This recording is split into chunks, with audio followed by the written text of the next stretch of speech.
We recently received a new testimonial from a client that's been with us for over 7 years that's indicated we've helped his business grow in excess of $10 million. We're fortunate to have over 100 testimonials similar to that one published on our website.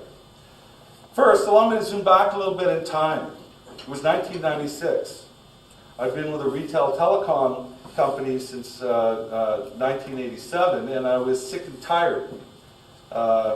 I've been with them for almost a decade, and I wanted to grow across Eastern Canada. The owner at the time was complacent, happy with modest growth, and he thought we could simply milk our success of the past and enjoy that. I, on the other hand, felt that we needed to expand on a larger scale. However, I couldn't convince him to do that. I felt shunted, thwarted, uninspired, and I knew that there was so much more that could be done. When I joined the company as a salesman, we had a staff of 10 at that time and annual revenue of $2 million. Within a few years, I became the general manager, and we grew to over 100 staff and revenue in excess of $15 million, riding the cellular phone wave. Remember when we had those bricks? I sold a lot of them in this city. I can remember looking at my final T4 slip that year thinking, wow, 9 years later, and I made $140K last year. I said to myself, Shawn, you're making more than the premier of this province. What an accomplishment. Unfortunately, or fortunately in hindsight, I felt unfulfilled. Unchallenged or confined, had basically run my course with that company. I knew there had to be more to offer, and for me, life was good. I had 2 cars, I had a nice place to live in, second place in Kelowna. I was well on my way and was financially successful. I'd reached a crossroad. Turn to the left for security, peace of mind and certainty, or turn to the right for a wild, exciting ride into the unknown. In a group of entrepreneurs, I'm sure you can all relate. Well, what would you do? What I did was turn right and I quit. I enrolled immediately in a Douglas College Seeds program, which is a 3-month intensive entrepreneurial program. I wrote 2 business plans. One for the internet industry to build websites, and one for the television industry as a technology show host. Thank goodness it wasn't the latter that I pursued. I spoke to mentors, people in both industries, did mountains of market research, financial planning, and wound up selling one of the businesses to Dominion Directories. That's the Yellow Pages group for those of you who aren't aware of it. The lead came to me as a referral through my brother Larry, who was starting a similar business on the island in Victoria. And Larry's here today. He introduced himself to you. And Larry is now our company's top consultant and in charge of business development and marketing. And I thank Larry for getting me started. So thank you very much, Larry. I appreciate it. January 1997, Profits.com was born with $13,000 from my savings account, a $25,000 line of credit. This also happened to be the same time that my son was born. Was this a sign of things to come?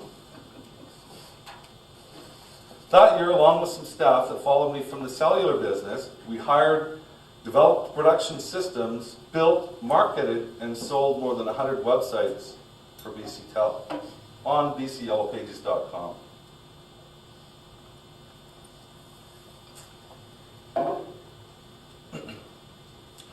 At the same time, I started to test market larger sites using Google as a search vehicle instead of Yellow Pages online. And this produced some very interesting results. In fact, the results were 10 times more traffic and activity coming to my clients' sites through Google than Yellow Pages, or again, superpages.com that you may now know. We were concentrating on building keyword sites opposed to just pretty-looking websites, and what a difference it made. In 1998, we cracked Google's code. What a feeling of elation. I can't begin to tell you when you watch something actually work with a bunch of people trying the best that they can. We tried through trial and error, testing things, building things, and then posting them to the web to see what we could achieve. I was in awe watching my clients' traffic and ultimately their revenue grow. Wow!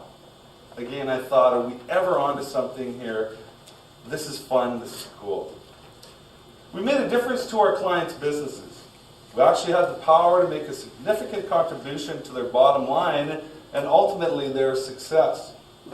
Not only could we demonstrate this, but we could also track it and our clients could see it. Surely any business could see the benefit of getting their website on page 1 of Google, Yahoo, or at the time, Excite. My top salesperson agreed with me, and while I was actually on vacation in the summer of 1998, he stole my complete list of accounts, along with their renewal dates and all my accounting records, and within 2 weeks was having great success undermining our business by undercutting our costs. Despite signing a non-compete clause, he carried on. Imagine how I felt. Here was a man I'd worked with and brought over with me from the last company, and we'd been together for 8 years. He was a friend. I thought I knew who he was. His wife, his children, their home, our families. I paid him more money than he'd ever made previously, and then he does this to me. Well, that was the first huge hurdle to overcome in business. I thought I could take legal action on him, get the lawyers to chase him down. Of course, that would take me time, money, and energy, and I had to react. Or I could simply choose to work harder, create more value in our services, and keep as many clients as we could. Over the next several months, this is exactly what I did. We won some, we lost some. Most importantly, we survived. We were a company with staff and overhead, and he was a one-man consultant, so his strategy was a good one. Sell on price. Meanwhile, the competition made us stronger. We built a stronger business model, offered more value add in our services, which actually increased our average sale. You see, in order to accomplish what we did, we realized that we needed to needed people with completely different skills to work together in building a successful website. We needed designers, we needed developers, we needed writers, we needed search engine optimization experts, e-commerce experts. We needed people that could lead this team with experience, not with 1 or 2 projects. A renegade employee didn't possess that resource or that experience, and of course that was our advantage.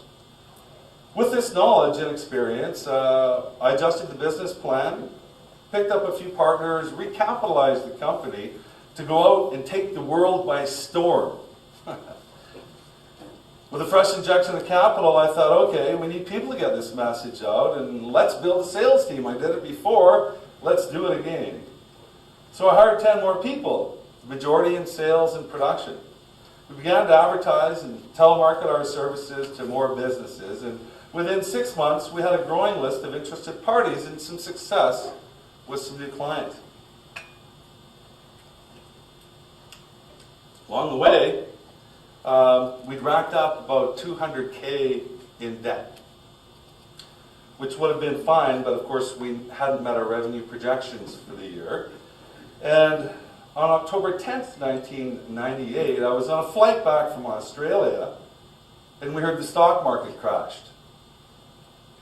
We landed in Canada, and ironically, it was the next day, and it was Remembrance Day. Certainly a day that I'll never forget. It will be known forever as the dot-com crash. As soon as I got back, I read as much about it in order to get up to speed before I went into the office the next day. The mood was glum, to say the least, I thought. Come on, what's everybody worried about? We're not a publicly traded internet company. Our services are proven. They work. We've got a track record. We help brick and mortar companies grow online. We're not trying to raise venture capital, at least right now, although we probably could have used it. This should not affect us or what we do. Positive thinking, right?